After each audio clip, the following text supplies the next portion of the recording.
ಮೂಲ ಸೌಕರ್ಯದಿಂದ ವಂಚಿತರಾದ ವೃದ್ಧೆ.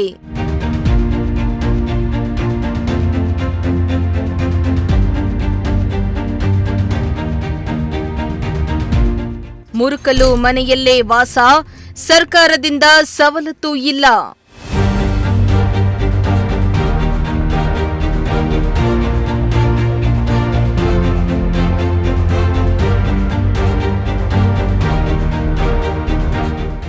ಸರ್ಕಾರ ಮನೆ ಇಲ್ಲದವರಿಗೆ ಸೂರನ್ನ ನೀಡುವ ಯೋಜನೆಯನ್ನ ಜಾರಿಗೆ ತಂದಿದೆ.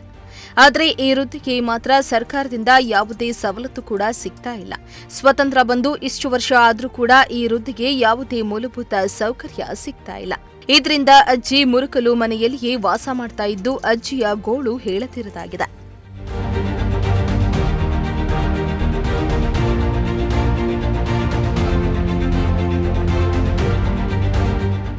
ಹೌದು, ತುಮಕೂರು ಜಿಲ್ಲೆ ಚಿಕ್ಕನಾಯಕನಹಳ್ಳಿ ತಾಲೂಕಿನ ಹುಳಿಯಾರು ಹೋಬಳಿಯ ಸೋಮನಹಳ್ಳಿ ಗ್ರಾಮದಲ್ಲಿ ಸುಮಾರು 70 ವರ್ಷದ ಕರಿಯಮ್ಮ ಎಂಬ ವಯೋವೃದ್ಧೆ ಮೂಲಭೂತ ಸೌಕರ್ಯದಿಂದ ಅಕ್ಷರಶಃ ವಂಚಿತರಾಗಿದ್ದಾರೆ. 7 ದಶಕಗಳಿಂದ ಮತದಾನ ಮಾಡ್ತಿದ್ದಾರೆ ಅಷ್ಟೇ. ಆದರೆ ಸರ್ಕಾರದ ಯೋಜನೆಯಿಂದ ಅಜ್ಜಿ ವಂಚಿತರಾಗಿದ್ದು ಮುರುಕಲು ಮನೆಯಲ್ಲಿಯೇ ವಾಸವಾಗಿದ್ದಾರೆ.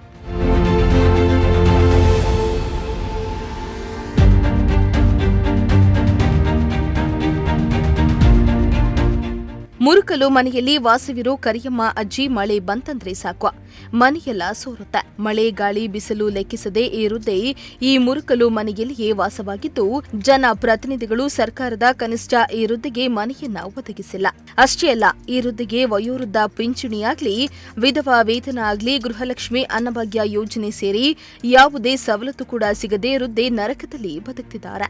ಬಡವರ ಉದ್ಧಾರಕ್ಕೆ ಕೋಟ್ಯಾಂತರ ರೂಪಾಯಿ ಖರ್ಚು ಮಾಡುವ ಸರ್ಕಾರ ಈ ವೃದ್ಧೆಗೆ ಮಾತ್ರ ಯಾವುದೇ ಸೌಲಭ್ಯ ಸಿಗ್ತಾ ಇಲ್ಲ. ವೋಟ್ ಕೇಳಲು ಬರುವ ಜನ ನಾಯಕರು ಗೆದ್ದ ನಂತರ ಈತ ತಿರುಗಿ ಕೂಡ ನೋಡ್ತಾ ಇಲ್ಲ. ಇನ್ನಾದ್ರೂ ಅಧಿಕಾರಿಗಳು ಜನಪ್ರತಿನಿಧಿಗಳು ಇತ್ತ ಗಮನ ಹರಿಸಿ ವೃದ್ಧೆಗೆ ಗೌರವವನ್ನ ಒದಗಿಸಬೇಕಾಗಿದೆ. ಹೆಸರು ಕರಿಯಮ್ಮ.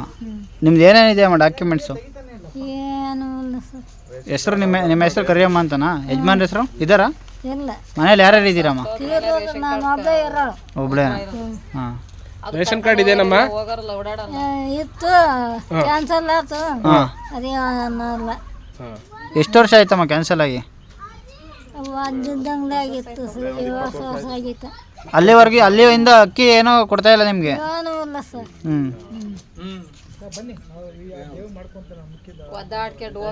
ಪಿಂಚಣಿ ಆಧಾರ ಬರ್ತಿದ್ಯಾ? ಪಿಂಚಣಿ ಬರುತ್ತಾ? ಆಧಾರ್ ಕಾರ್ಡ್ ಇದೆಯಾ ನಿಮ್ದು? ಆಧಾರ್ ಕಾರ್ಡ್ ಇಲ್ಲ. ರೆಡಿ ಇದೆಯಾ? Vote ready. ವೋಟ್ ಹಾಕ್ತೀರಾ? ವೋಟ್ ಹಾಕ್ತೀರಾ? ವೋಟ್ ಒಂದು ಮಾಡಿಕೊಟ್ಟಿದ್ದಾರೆ, ಇನ್ನೇನು ಮಾಡಿಕೊಟ್ಟಿಲ್ಲ. ಮಕ್ಕಳಿದ್ದಾರ ನಿಮಗೆ? ಯಾರೂ ಇಲ್ಲ. ಹಾಂ ಹಾಂ. ಊಟ ಗೀಟ ಎಲ್ಲ ಯಾವ ರೀತಿ ಮಾಡ್ಕೊಂತೀರಾ? ನೀವೇ ಬೇಯಿಸ್ಕೊಂಡು ತಿಂತೀರಾ? ಈಗ ಮತ್ತೆ ರೇಷನ್ ಕೊಡಲ್ಲ ಅಂತಿರಲ್ಲ, ಎಲ್ಲಿ ತತ್ತೀರಾ ಅಕ್ಕಿನೆಲ್ಲ? ಹಾಂ ಹಾಂ. ಹಾಂ. ಮತ್ತೀಗ ಅಕ್ಕಿ ಎಲ್ಲ ಎಲ್ಲಿ? ಅಕ್ಕಿ ಬರೀ ರಾಗಿ ತಿಂತೀರಾ? ಮುದ್ದೆ ಮಾಡ್ಕೊಂಡು ಊಟ ಮಾಡ್ತೀರಾ? ಹಾಂ. ಎಷ್ಟು ವರ್ಷದಿಂದ ಆಯ್ತಮ್ಮ ಈ ಥರ ಸಮಸ್ಯೆ ನಿಮಗೆ? ಎಷ್ಟು ವಯಸ್ಸು ನಿಮಗೆ?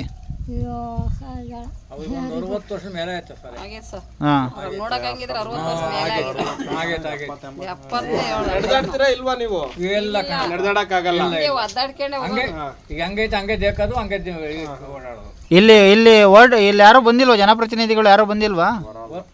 ಆಶಾ ಕಾರ್ಯಕರ್ತರು ಅಂಗನವಾಡಿ ಕಾರ್ಯಕರ್ತರು ಯಾರು ಬಂದೇ ಇಲ್ಲ. ಮತ್ತೆ ಸೀದಾ ಒಂದು ಬ್ಯಾಗ್ ಹಾಕೊಂಡು ನೀಟಾಗಿ ಮಾತಾಡ್ಕೊಂಡು ಹೋಗ್ತಾರೆ ಅಷ್ಟೇ.